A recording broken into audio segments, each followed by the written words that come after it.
avant de prier, prenons un moment pour réfléchir à la vérité de Dieu. En commençant votre journée, vous avez le choix, nous avons tout le choix. Nous pouvons soit choisir de diriger nos propres pas, soit permettre au Seigneur de diriger nos pas. Ce que nous voulons, c'est ne pas être arrogant au point de penser que nous n'avons pas besoin de la guidance de Dieu, si arrogant que nous pensons pouvoir agir seuls. Le Seigneur souhaite que nous ayons suffisamment confiance en lui pour diriger nos pas. Le Seigneur guide les pas des justes et prend plaisir à chaque détail de leur vie. Le psaume 37, 23 affirme que Dieu est celui qui a l'autorité sur nos vies, car c'est lui qui nous a créés et pour qui nous avons été créés. En Jésus-Christ, nous vivons, nous nous déplaçons et nous existons, et sans lui, nous ne pouvons rien faire. Bien que notre culture actuelle prêche le rejet de cette vérité, la parole de Dieu révèle clairement que notre Seigneur Jésus-Christ est le Créateur et le Sauveur de toute l'humanité, et que sa voix et sa volonté sont la vérité absolue et le chemin vers la vie éternelle pour chaque personne sur terre. Il est essentiel que nos vies ne soient ni ne puissent être indépendantes de Dieu, mais qu'elles soient toujours en harmonie avec lui en demeurant dans sa parole, sa volonté et sa voix.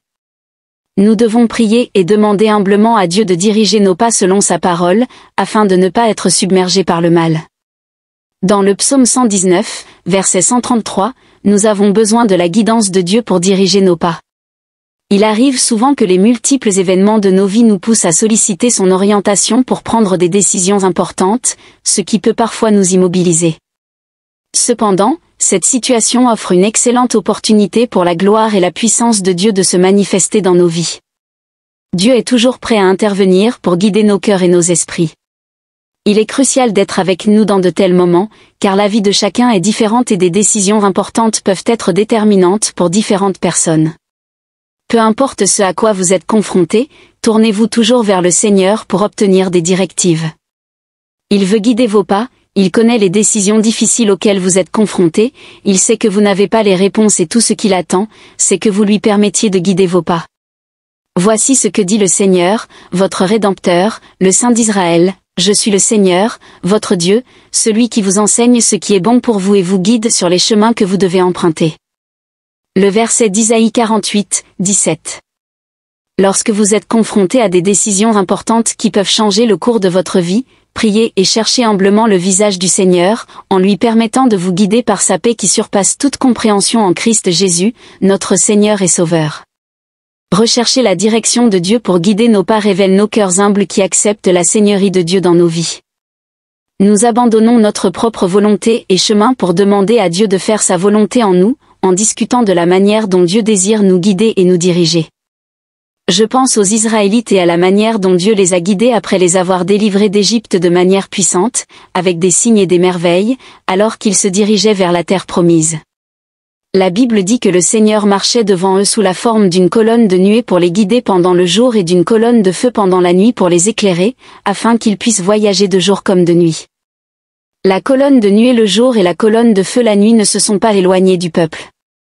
Exode 13, 21-22, durant leur voyage, le Seigneur ne les abandonna jamais, et il ne nous abandonnera jamais non plus si nous lui permettons de guider nos pas. Nous pouvons être certains qu'il sera toujours avec nous, peu importe ce qui se présente à nous. Alors que les Israélites étaient dirigés par le Seigneur, ils arrivèrent à la mer Rouge. Au début, cela ne semblait pas grave, mais lorsqu'ils virent les Égyptiens derrière eux, prêts à la guerre, la situation devint très critique. Ils étaient piégés, incapables de s'échapper. Lorsque Pharaon s'approcha, le peuple d'Israël leva les yeux et vit les Égyptiens marcher vers eux. Ils furent saisis d'une grande peur et crièrent au Seigneur. Ils dirent à Moïse, « Est-ce parce qu'il n'y avait pas de tombe en Égypte que tu nous as emmenés mourir dans le désert? Pourquoi nous as-tu fait sortir d'Égypte? » Lorsque vous demandez à Dieu de guider vos pas, rappelez-vous qu'il ne vous mène jamais à la catastrophe. Il ne vous conduira pas dans un endroit en sachant parfaitement que ce sera votre fin. Dieu est bon, il vous aime, il se soucie de là où il vous emmène, et l'endroit où il vous conduit est très bon. Il ne vous abandonnera pas en chemin. Les Israélites pensaient que Dieu était malveillant et qu'il les avait conduits à leur perte, mais ce n'était pas vrai. Même si la mer Rouge semblait être une impasse, ce n'était pas le cas. Moïse dit au peuple, « Ne craignez rien, tenez bon, et voyez le salut que l'Éternel va vous accorder en ce jour, car les Égyptiens que vous voyez aujourd'hui, vous ne les verrez plus jamais. L'Éternel combattra pour vous, Et vous, gardez le silence. Dans le livre de l'Exode, chapitre 14, versets 13 à 14, on raconte comment le Seigneur a mené son peuple à la victoire en ouvrant la mer Rouge pour qu'ils puissent la traverser. Les Égyptiens qui ont tenté de suivre les Israélites ont été détruits lorsqu'ils ont essayé de traverser la mer Rouge. Dieu vous guidera à travers les difficultés, à travers ce problème qui vous semble insurmontable, mais vous devez lui faire confiance pour diriger vos pas. Il a promis de vous guider et de vous conseiller, alors prenez-le au mot et faites-lui confiance aujourd'hui. Ne cherchez pas à diriger vos pas maintenant. Prions, Seigneur Jésus. Mon Rédempteur et mon guide, je me présente devant vous avec humilité, cherchant votre direction dans ma vie. Vous êtes la lumière qui éclaire mon chemin et je reconnais qu'en dehors de vous, je suis perdu.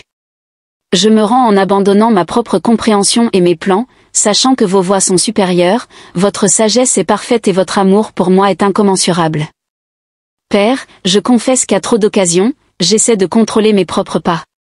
J'analyse, je planifie, je m'efforce, mais sans toi, tous mes efforts sont vains. Aujourd'hui, je mets de côté mes propres désirs et ambitions et je te demande de prendre la direction, de façonner mes pensées, d'ordonner mes pas et d'aligner mon cœur sur ta volonté. Que mes décisions soient enracinées dans la foi, non dans la peur, dans la sagesse, non dans l'impulsion, dans la confiance, non dans l'anxiété. Lorsque je me tiens à la croisée des chemins, incertain de la direction à prendre, que ta voix soit celle qui s'adresse clairement à mon cœur. En cas de doute obscurcissant ma vision, rappelle-moi que tu es fidèle. En cas de peur m'envahissant, emplis-moi de la paix qui dépasse toute compréhension. Et lorsque je me sens submergé, rappelle-moi que tu marches à mes côtés, ne me laissant jamais seul pour résoudre les choses par moi-même, Jésus. I remember how you led your people through the wilderness, providing for them, guiding them and showing them the way you never abandoned them, and in how you will never abandon me, just as you made a way where there was no way. Trust that you will do the same in my life even when my circumstances seem uncertain, even when the path ahead is unclear. I know that you are leading me toward what is good and right. Help me to hear your voice above the noise of the world tell me to rely on myself to trust in my own strength. I reject that today. I choose to trust in you, the one who holds my future, the one who sees the end from the beginning. Teach me to walk by faith and not by sight, to trust that every delay, every closed door and every challenge is part of your divine plan to shape me and draw me closer to you, Lord. When I face obstacle that seem too big to overcome, remind me that nothing is impossible for you. When I feel surrounded by challenge, remind me that you fight for me. When I am tempted to give up, strengthen my heart and renew my spirit. Let me rest in the assurance that you are always working even when I cannot see it. Today I choose to release every burden into your hands. I let go of my fear, my worry and my uncertainty. Je décide d'avancer avec confiance, sachant que mes pas sont ordonnés par toi, ce qui remplit mon cœur de joie, mon esprit de paix et ma volonté de courage, alors que je me fie à ton plan parfait. Seigneur Jésus, guide-moi, dirige-moi et conduis-moi. Que ma vie apporte gloire à votre nom et que je marche dans l'obéissance à votre volonté. Je vous aime, je vous fais confiance et je me rends entièrement à vous, au nom précieux et saint. Je prie, Amen. Merci de vous joindre à moi dans cette prière puissante aujourd'hui. Si cette prière a touché votre cœur, veuillez le signaler. Exprimez votre soutien et votre accord en disant Amen dans les commentaires, afin de nous encourager mutuellement dans ce cheminement de la grâce. N'oubliez pas de vous abonner pour recevoir davantage de prières. Ensemble, grâce à des encouragements et des messages inspirants, nous continuerons à renforcer notre foi et à nous rapprocher de Dieu. Soyez bénis et que la paix de Dieu soit toujours avec vous.